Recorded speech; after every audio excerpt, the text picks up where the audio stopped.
Campbell's usual way, certainly in the second run, was to basically enter the gate at the highest speed and then just gradually back off the throttle.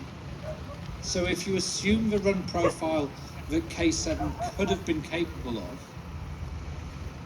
entering the measured K at 328 and leaving the measured K at somewhere between 300 and 295, that would give him an average speed over that last measured kilometre of somewhere between 310 and 315, which would have given him a record of somewhere between 305 and 310 miles an hour.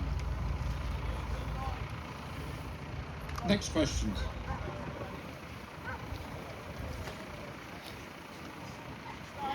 Yes, and the water speed record now is held by our K7 pilot's father, Ken Warby. He broke the record, he broke 2 water speed records, first in 1977. I'll back up a little bit. So after Campbell was killed, Campbell held the record for another 6 months until June 67. When an American called Lee Taylor took the water speed record from Campbell's 276 to 285. And Lee Taylor held the water speed record for the next decade. In 1977, Ken Warby, piloting Spirit of Australia, broke the record at 288. So that was the smallest increment ever recorded, from 285 to 288. So that's just the 1% that's needed. And Lee Taylor actually disputed the speed and tried to basically say Warby hasn't broken the record. So Ken returned a year later, and by this time he'd had the cooperation of the Australian Air Force, who'd helped him improve the performance of his engine. And he'd also made some changes to the boat to reduce drag and try and improve stability. And Ken got Spirit of Australia working perfectly in 1978, and he took the water speed record up to 317 miles an hour. And it's never been exceeded since. And on the second run, the peak speed that Ken achieved was 345 miles an hour.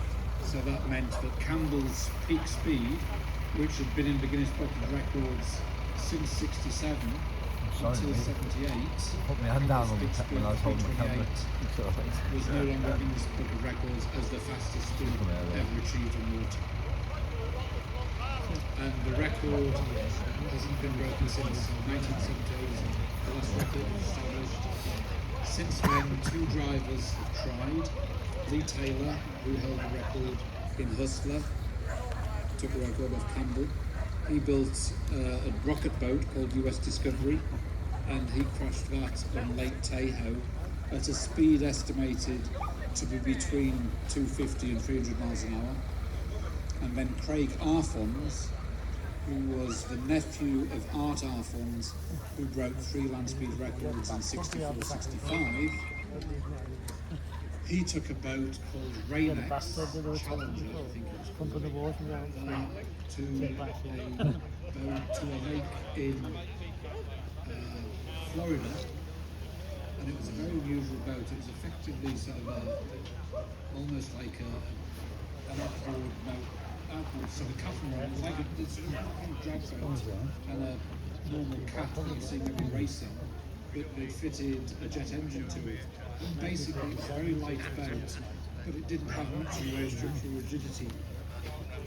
And he got that boat badly sort of crossed up and crashed